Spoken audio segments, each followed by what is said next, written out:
Adaku was a young girl living in a small African village with her father and stepmother. She had bright, curious eyes and a heart full of dreams. Life in the village was simple, but for Adaku, it was filled with challenges she never imagined facing at such a young age. Her mother had passed away when Adaku was just a little girl, leaving behind only warm memories and life lessons that Adaku clung to tightly.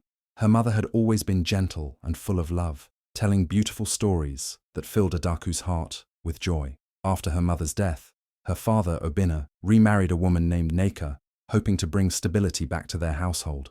But Neka was nothing like Adaku's mother. She was cold, harsh, and often treated Adaku with resentment. While her father worked long hours on the farm, unaware of what happened at home, Neka made life difficult for Adaku. The young girl was given the hardest chores, scolded for the smallest mistakes, and rarely shown any kindness. Yet, Adaku never let bitterness take over her heart. Despite Neka's cruelty, Adaku remained hopeful. She dreamed of a better future where she could become a teacher and share stories with children, just like her mother once did with her. Her love for storytelling kept her spirits alive, even when life seemed unbearably hard.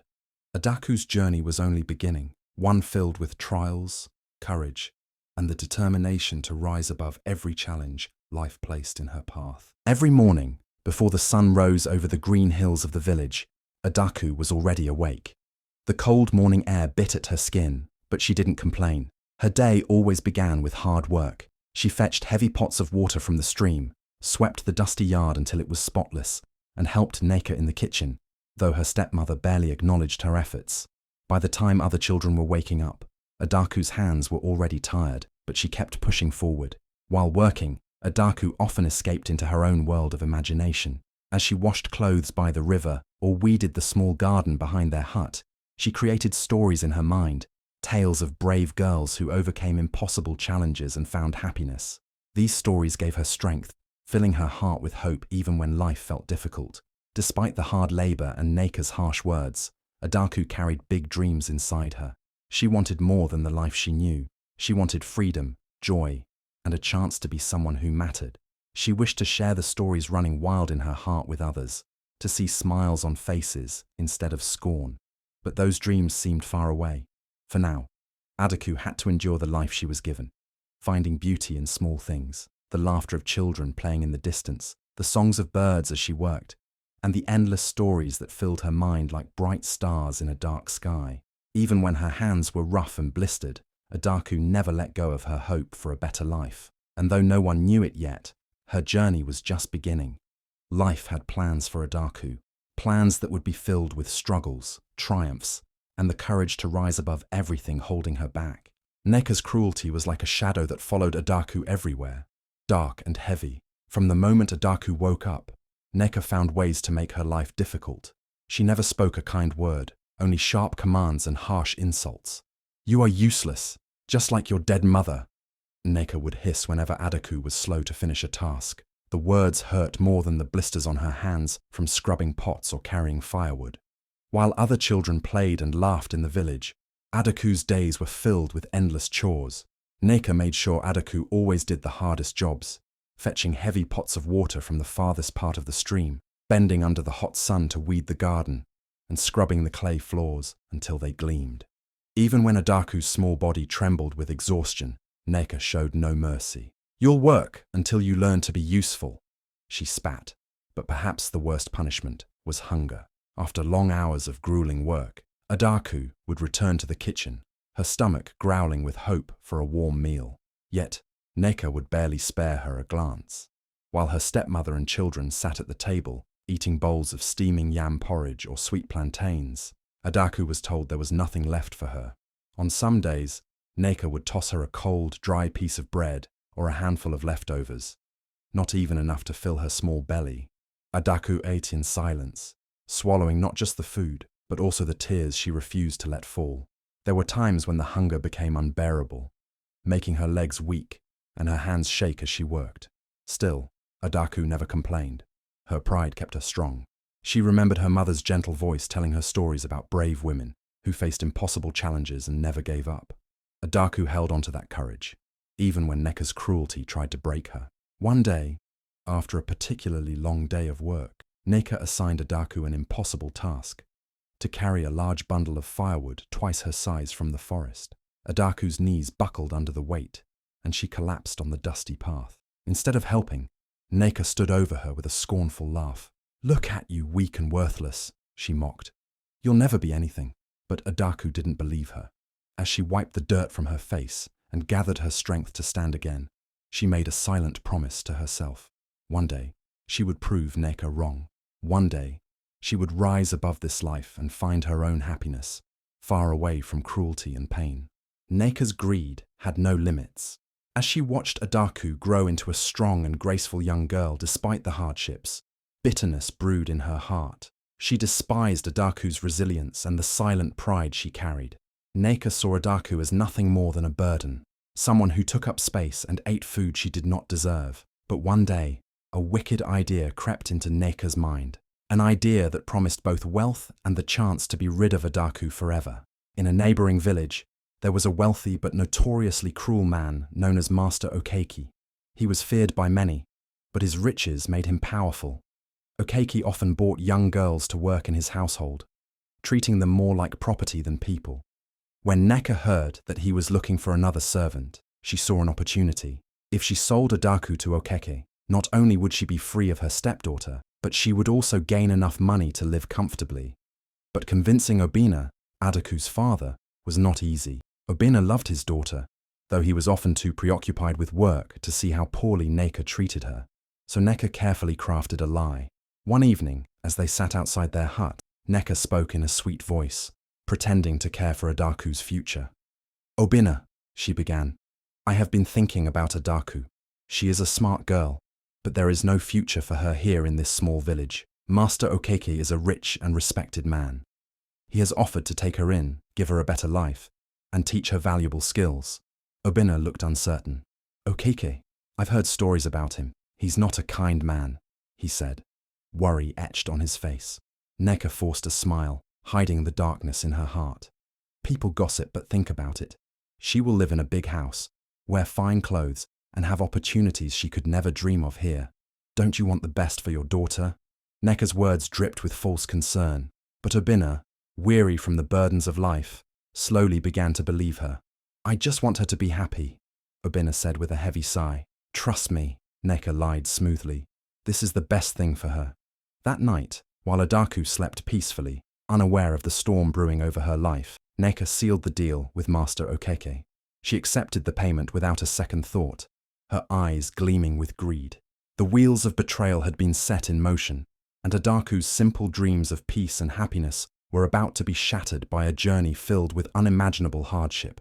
The day Adaku was to leave came too quickly. The morning air was cold, but Adaku's heart was filled with a strange mix of hope and nervousness. Her father, Obinna, had told her the night before that she would be going to a distant village to live in the home of a wealthy man. "It's a chance for a better life," Obinna said, his voice heavy but hopeful. "You will learn new skills and be well taken care of." Adaku's young heart wanted to believe his words. Though she loved her village, she dreamed of seeing new places and perhaps finding happiness beyond Neka's cruelty. "Maybe this is my chance," she thought, clinging to hope. Neka, standing by the doorway, wore a false smile. "Be grateful for this opportunity," she said coldly. "Not every girl gets such a blessing." Adaku nodded politely, though something about Neka's tone made her uneasy. Still, she pushed the doubt away, telling herself that things would get better. Obinna walked Adaku to the edge of the village, his weathered hand resting gently on her shoulder. "Be brave, my daughter," he said, his voice cracking with emotion. "Remember, you carry your mother's strength inside you." Tears welled up in Adaku's eyes, but she forced a smile. "I will make you proud, Papa," she whispered.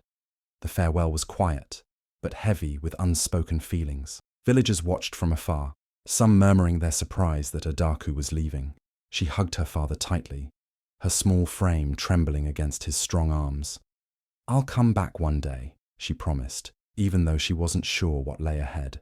As the cart rolled away, carrying Adaku farther from the only home she had ever known, she looked back one last time. Her father stood still, his figure growing smaller with every turn of the wheel. Adaku wiped a tear from her cheek and focused on the road ahead, imagining a life filled with learning, laughter, and freedom. But what Adaku didn't know was that the road was not leading to a bright future. It was leading her straight into darkness, a world far harsher than anything she had ever known. Nneka's betrayal was complete, and Adaku's journey of pain, courage, and resilience was just beginning. The moment Adaku arrived at Master Okeki's compound, she felt the weight of something dark and heavy settle over her heart. The house was large and grand, with high walls that blocked out the outside world, but it did not feel warm or welcoming. Instead, it felt like a prison. Servants moved quickly and silently, their heads bowed as they scurried around, afraid to attract the master's attention. Adaku was led to a small, cramped room at the back of the house. The walls were bare, and the only furniture was a thin mat on the cold, hard floor. There was no space for dreams or comfort here. Before she could even rest, a stern woman with sharp eyes and a voice like thunder barked orders at her. "Get to the kitchen and start scrubbing those pots. I don't want to see a single stain left." Days turned into weeks, and Adaku's life became a cycle of endless work and harsh punishment. She scrubbed floors until her hands bled, carried heavy buckets of water that left her back aching, and cleaned the master's grand halls without a single word of thanks. If she made the slightest mistake, she was scolded, and sometimes even struck. Food was scarce. Dry pieces of bread and tasteless porridge were all she was given. Hunger gnawed at her stomach, but Adaku endured it silently, refusing to let them see her weakness. Despite the cruelty, Adaku's spirit remained strong. She found small moments of kindness and friendship among the other servants. There was Amara, a girl with a gentle smile, who often shared her small portions of food with Adaku. "We have to look out for each other," Amara would say softly. Then there was Chidi, a boy with bright eyes who whispered jokes even when they were both exhausted. Their friendship gave Adaku the strength to face each day. At night, when everyone else slept, Adaku would sit quietly by the window, looking at the stars. She remembered her mother's words, "No matter how dark the night is, the stars will always shine." Those memories kept her hopeful. "I will not be broken," she promised herself. "I will survive this, and one day, I will find my freedom." Though Master Okeki's house was a place of hardship, Adaku's courage and determination grew stronger with each passing day. She refused to be defeated by cruelty, holding on to the belief that better days would come. One quiet evening, after a long day of endless work, Adaku sat alone under a tree at the edge of the master's compound. The cool breeze touched her tired face as memories of her late mother drifted into her mind. She could still remember those peaceful afternoons when her mother would sit with her, teaching her the art of weaving baskets. "It's not just about weaving, my child," her mother had said with a gentle smile. "It's about creating something beautiful, even when life feels hard." Adaku's heart ached with longing, but instead of giving in to sadness, she decided to try weaving again. She picked up some dry palm fronds scattered nearby and began to twist and fold them, just as her mother had shown her. Her fingers, though rough from labor, still remembered the skill. Slowly, a simple yet beautiful pattern began to form. Night after night, Adaku returned to her secret spot under the tree, weaving baskets in the moonlight. What started as a way to ease her pain soon became her escape, a source of joy in a world filled with hardship. As she created more baskets, her designs grew more intricate, with patterns that seemed to tell stories of hope, strength, and beauty. One day, Amara noticed Adaku working on a particularly stunning basket. "That's amazing, Adaku," she exclaimed, her eyes wide with admiration. "You should show this to the market women. They would love it." At first, Adaku was shy and uncertain. "It's just something my mother taught me," she said quietly. But Amara insisted, and together they smuggled a few baskets to a kind merchant in the village. To Adaku's surprise, the baskets caught the attention of many villagers. "I've never seen designs like this," one woman said, examining the delicate patterns. "How much for this one?" asked another. Soon, word spread, and people began seeking out Adaku's creations. Her baskets became a symbol of beauty and craftsmanship, each one carrying a piece of her mother's legacy. For the first time in a long while, Adaku felt a spark of happiness. The baskets were more than just objects. They were proof that even in a place of suffering, something beautiful could grow. Adaku's hidden talent nurtured by the love of her mother, was slowly becoming her path to hope and freedom. One bright afternoon, as Adaku sat by the market stall with a small display of her woven baskets, a tall man, dressed in fine clothes, stopped to admire her work. His eyes scanned the intricate patterns, his face filled with surprise. He was clearly not from the village. His polished shoes and confident air set him apart.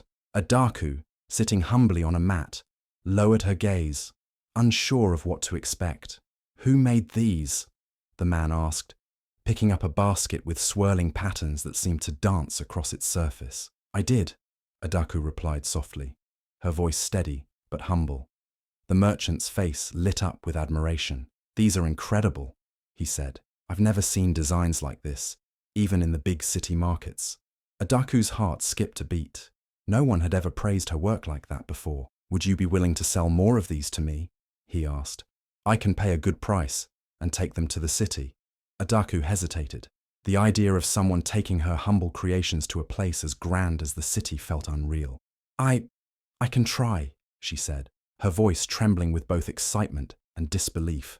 True to his word, the merchant returned the following week, paying Adaku handsomely for her baskets and requesting even more. With each sale, Adaku's modest earnings grew. The weight of hardship began to lift slightly from her shoulders. She could now afford better food and small comforts that had once seemed impossible. The villagers, who had once only known Adaku as a quiet servant girl, began to speak of her with admiration. "That's the girl who makes the beautiful baskets," they whispered. "She's going to be famous someday." Despite the sudden recognition, Adaku remained humble. Every basket she wove carried the memory of her mother's gentle teachings and her own journey of survival. "This is just the beginning," she thought with determination. "If I can come this far, I can go even further." Life, which had once seemed filled only with darkness, was now offering her a glimmer of hope. And Adaku, with her heart full of resilience and newfound purpose, was ready to embrace it. Adaku's life was changing in ways she had never imagined. With the money she earned from selling her baskets, she no longer felt like a helpless servant under the master's roof. For the first time, she could buy things for herself: better food, a warm shawl to protect her from the cold, and even small gifts for her friends, Amara and Chidi. The weight of poverty and hunger that had once pressed down on her was slowly lifting. But what made Adaku truly happy was the idea of helping others. She remembered the pain of feeling worthless when Neka had called her useless and treated her as a burden. No girl should feel like that, Adaku thought firmly. She decided she would teach other young girls in the village the skill her mother had passed down to her, the art of basket weaving. One sunny afternoon, Adaku gathered a small group of girls under the shade of a large baobab tree. "Would you like to learn how to make baskets?" she asked gently. The girls, curious and eager, nodded excitedly. "My mother taught me," Adaku said, her voice soft but strong. "And now I want to teach you." The girls watched closely as Adaku showed them how to twist and weave the palm fronds into beautiful patterns. Some struggled at first, their fingers fumbling with the leaves, but Adaku encouraged them with a smile. "Don't give up," she said. "It gets easier with practice." Slowly, the girls began to create their own simple designs, their faces glowing with pride. As days turned into weeks, more girls joined Adaku's weaving lessons. The once timid group became confident creators, their baskets growing more beautiful with each passing day. Adaku not only taught them the skill, but also shared stories of resilience and courage. "You are not just making baskets," she told them. "You are weaving strength, beauty, and hope into your lives." The villagers noticed the change. They saw young girls who had once been shy and uncertain, now walking with their heads held high, proudly carrying the baskets they had made. People began to say, "Adaku is not just a basket maker. She is a teacher, a leader, a symbol of hope." Adaku's heart swelled with joy. She had once been a girl who thought life would never get better, trapped in darkness and pain. But now, she was helping others find light and purpose. She had proven that no matter how hard life became, strength, kindness, and determination could weave a brighter future. Master Okeke was a man known for his cruelty and greed. He never cared about the well-being of his servants, only about how much work they could do for him. Adaku had lived under his harsh rule for many years, enduring endless tasks and scoldings. But as time passed, something remarkable began to happen. The baskets Adaku wove had brought unexpected fortune to the household. Merchants from the city frequently visited the compound, eager to buy her beautiful creations. With every sale, Master Okeki's wealth grew, and his name became known beyond the village. People praised the house with the girl who made magic with her hands. At first, Master Okeki ignored the praise, thinking it was foolish chatter. But as he watched Adaku's confidence and success grow, he could no longer dismiss her importance. She was no longer just a servant. She had become the reason for his household's prosperity. One afternoon, as Adaku sat under her favorite tree, carefully weaving a new design, Master Okeki approached her. His stern face softened in a way Adaku had never seen before. "Adaku," he said, his voice unusually gentle, "you have brought great honor to this household." Adaku looked up, surprised but silent. "I have treated you poorly," he admitted, his tone filled with something close to guilt. "But I see now that you are more than just a servant. You are talented, hardworking, and worthy of respect." Adaku's heart raced. Was this the same man who once ignored her hunger and punished her without reason? "I offer you your freedom," he said solemnly. "You are no longer bound to this house. You are free to go wherever you wish and continue your work as you please." Tears filled Adaku's eyes. Freedom, a word she had dreamed of for so long, but never thought she would hear from Master Okeki's lips. For a moment she struggled to find her voice. "Thank you," she finally whispered, her voice trembling with emotion. That evening, as she packed her few belongings, Adaku felt a wave of relief and pride. She had endured years of hardship, but her determination and talent had not only changed her life, but softened the heart of a man known for his cruelty. She was no longer a powerless girl. She was free, strong, and ready to shape her future on her own terms. The journey back to her village was filled with mixed emotions for Adaku. As the cart bumped along the dusty road, her heart raced with thoughts of home. It had been years since she left, and so much had changed. She was no longer the frightened, mistreated girl who had been sent away under false promises. Now, she was strong, independent, and proud of what she had achieved. But one thing weighed heavily on her mind. Her stepmother, Neka, Adaku's father, Obinna, was the reason she longed to return. She missed his gentle voice, and the way he always tried to protect her, even when he didn't fully understand the harm Neka had caused. "I hope he is well," Adaku whispered to herself, as she looked out at the familiar fields stretching toward the horizon. As the cart drew closer to the village, memories flooded back, playing with other children by the river, helping her mother weave baskets under the shade of a large tree, and the painful moments when Neka had treated her with cruelty. But Adaku was no longer afraid. She had faced far greater challenges and emerged stronger. When she finally reached the village, people stared in surprise. Many recognized her, but couldn't believe their eyes. "Is that Adaku?" they murmured. "She looks so different, so confident." Adaku didn't stop to answer their curious whispers. Her feet carried her straight to her father's hut. The door was slightly open, and inside she saw Obinna sitting quietly, his face lined with age and sorrow. "Papa!" Adaku called softly, her voice trembling with emotion. Obinna turned, his eyes widening in disbelief. "Adaku!" he gasped, standing up slowly. "Is it really you?" Tears streamed down her face as she ran into his arms. "It's me, Papa. I'm home," she sobbed. Obinna held her tightly, his voice breaking. "I thought I had lost you forever, my daughter." After the long embrace, Adaku knew there was one more person she needed to face.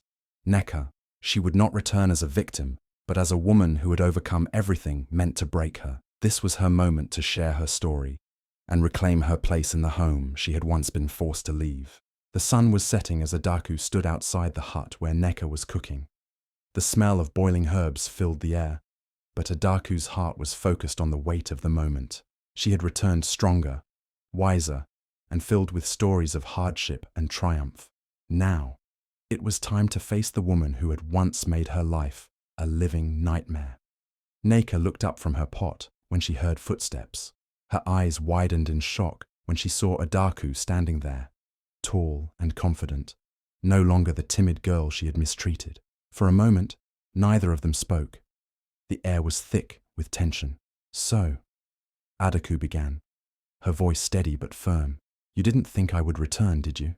Neka wiped her hands on her wrapper, trying to mask her surprise. What are you talking about? She muttered, though her voice wavered. Adaku stepped closer, her eyes never leaving Neka's. You lied to Papa and sold me off to that cruel man.